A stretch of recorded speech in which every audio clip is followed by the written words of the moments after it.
Assalamualaikum warahmatullahi wabarakatuh.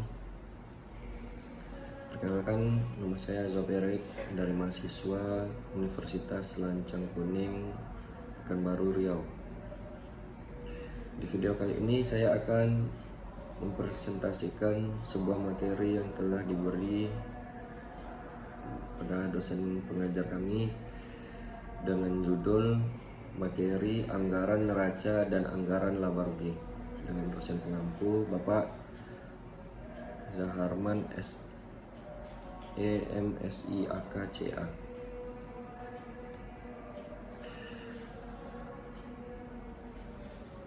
Di sini saya akan menjelaskan anggaran laba rugi. Apa sih anggaran laba rugi itu? Anggaran laba rugi merupakan rencana laba dan atau rugi yang akan diperoleh dari anggaran penjualan, produksi, beban operasional, biaya produksi yang akan ditanggung perusahaan atau entitas pada suatu periode anggaran. Secara sederhana, anggaran laba rugi adalah jumlah laba dan atau ruginya yang ingin diperoleh oleh perusahaan. Penyusunan anggaran laba rugi untuk memberikan informasi kepada pihak manajemen tentang perkiraan laba atau rugi bersih yang akan ditanggung oleh perusahaan dalam satu periode anggaran. Selanjutnya, sumber informasi menyusun anggaran laba rugi. Yang pertama, anggaran penjualan menyediakan informasi tentang perkiraan nilai penjualan dalam satu periode anggaran. Yang kedua, anggaran produksi menyediakan informasi tentang nilai penyediaan awal dan akhir barang jadi yang akan digunakan dalam perhitungan beban pokok penjualan di anggaran laba rugi. Yang ketiga, anggaran biaya produksi menyediakan informasi tentang produksi dalam satu periode anggaran. Biaya produksi barang dapat meliputi biaya pemakaian bahan baku langsung dan biaya tenaga tidak langsung dan biaya overhead produksi. Informasi ini diperlukan untuk menghitung beban pokok penjualan dalam anggaran laba rugi. Selanjutnya, sumber informasi menyusun anggaran laba rugi. Tetap yang tadi, lanjutan nomor 4, anggaran beban operasi menyediakan informasi tentang perkiraan nilai beban penjualan dan administrasi perusahaan. Yang kelima, anggaran pajak penghasilan badan. Tarif pajak penghasilan badan diberlakukan untuk menentukan jumlah beban pajak penghasilan yang harus ditanggung oleh perusahaan dalam satu periode anggaran. Yang keenam, anggaran kas menyediakan informasi tentang beban bunga, pendapatan bunga, dan beban piutang tak tertagih. Selanjutnya, perbedaan anggaran laba rugi perusahaan manufaktur dan perusahaan dagang dan jasa. Anggaran laba rugi perusahaan manufaktur tidak banyak berbeda dengan anggaran laba rugi untuk perusahaan dagang atau jasa. Perbedaan terletak pada penentuan beban pokok penjualan yang sedikit lebih rumit pada perusahaan manufaktur dibanding dengan perusahaan jasa dan dagang. Selanjutnya, mengenai langkah-langkah menulis anggaran laba rugi. Nah, dalam tampilan video ini saya telah membuat format anggaran laba rugi. Apa sih isi-isinya?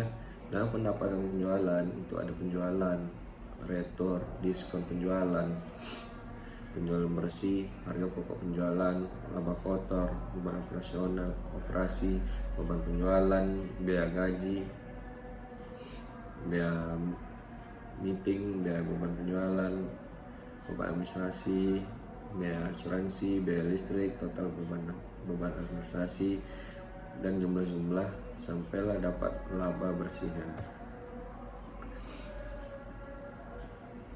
Langkah-langkah menulis anggaran laba rugi: menyusun perkiraan nilai penjualan ke dalam format anggaran penjualan.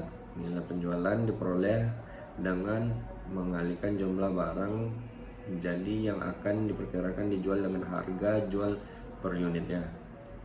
Masukkan data-data yang telah diberikan pada kasus ke dalam format anggaran laba rugi. Informasi yang telah diberikan adanya biaya persediaan barang jadi awal, biaya produksi, beban penjualan, beban administrasi dan umum, serta beban bunga.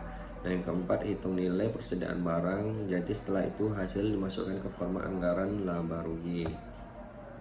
Yang kelima, hitunglah beban pokok penjualan, laba kotor, laba operasional, pendapatan, beban lain-lain, dan laba sebelum pajak penghasilan. Perhatikan operasi, penambahan atau pengurangan untuk memperoleh informasi-informasi di atas. Yang keenam, hitunglah perkiraan beban pajak penghasilan yang diperoleh dengan mengalihkan laba sebelum pajak penghasilan dengan tarif pajak penghasilan badan. Yang ketujuh, menyelesaikan penyusunan anggaran laba rugi dengan menghitung laba bersih yang dianggarkan dengan mengurangkan laba sebelum pajak penghasilan dengan perkiraan beban pajak penghasilan. Nah, selanjutnya kita masuk dalam anggaran neracanya. Apa sih anggaran neraca? Anggaran neraca adalah anggaran yang mencerminkan perkiraan semua aktiva dan pasifa yang akan dimiliki oleh perusahaan pada akhir periode. Untuk membuat anggaran neraca perlu membuat jenis anggaran lain terlebih dahulu, seperti anggaran kas, anggaran piutang, anggaran persediaan anggaran utang, dan anggaran penambahan modal. Tanpa menyusun anggaran-anggaran tersebut terlebih dahulu, anggaran neraca tidak dapat dibuat. Secara umum, neraca terdiri dari dua bagian besar, yaitu sisi aktiva dan sisi pasifa. Garis miring kewajiban. Sisi aktiva berisi daftar kekayaan perusahaan serta rincian jenis dan jumlahnya. Sedangkan sisi kewajiban berisi kewajiban perusahaan kepada pihak kreditor dan kepada pemegang saham atau pemilik perusahaan.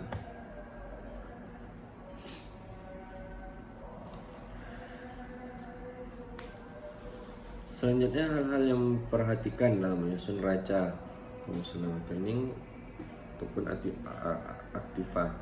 Hal yang diperhatikan dalam menyusun neraca yaitu urutan penyusunan rekening-rekening aktiva disusun berdasarkan urutan likuiditasnya, yaitu taksiran kecepatan aktiva tersebut dapat dicairkan menjadi uang tunai. Semakin mudah dan semakin cepat suatu aktiva tertentu menjadi uang tunai, maka semakin didahulukan posisi pencatatan di dalam neraca. Pada sisi kewajiban penyusunannya dimulai dengan kewajiban yang lebih dahulu jatuh tempo hingga yang paling lama jatuh tempo.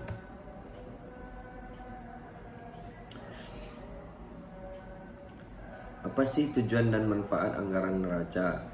Anggaran neraca disusun atas dasar neraca awal periode disesuaikan dengan data semua pada sebagian anggaran periode yang bersangkutan sebagai pedoman kerja pada perusahaan manufaktur yang melakukan kegiatan produksinya, terutama dalam hal modal yang berasalkan dari kas atau utang, sebagai pengungkap beberapa kondisi keuangan yang tidak menguntungkan yang ingin dihindarkan manajemen. Selanjutnya, tujuan dan manfaat anggaran neraca. Sebagai pencetak terakhir mengenai kekuatan matematis dari semua jadwal lain, sebagai alat pengawas kerja yang membantu manajemen dalam memimpin jalan perusahaan. Yang lainnya sebagai alat yang menyoroti sumber daya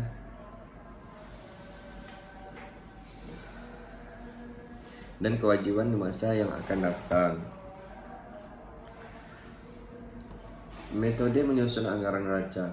Yang paling mudah adalah menggunakan persamaan akuntansi dasar,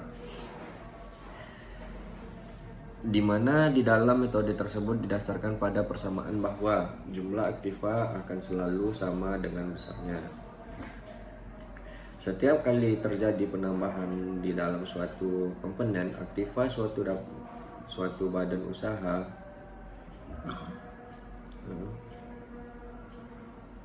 selalu akan disertai dengan pengurangan di dalam komponen kewajiban atau ekuitas, atau penambahan pada salah satu komponen aktiva lainnya. Selanjutnya, format anggaran neraca. Nah, Pada tampilan di atas sudah jelas aktiva dan pasiva. Aktiva sebelah kiri dan pasiva sebelah kanan. Aktiva lancar yaitu kas dan lain-lain. Aktiva tetap bangunan, tanah, gedung, mesin kendaraan. Maka sampailah dijumlahkan aktiva dan pasifanya. Pembelajaran hari ini yang saya telah presentasikan, kurang lebihnya saya mohon maaf. Assalamualaikum warahmatullahi wabarakatuh.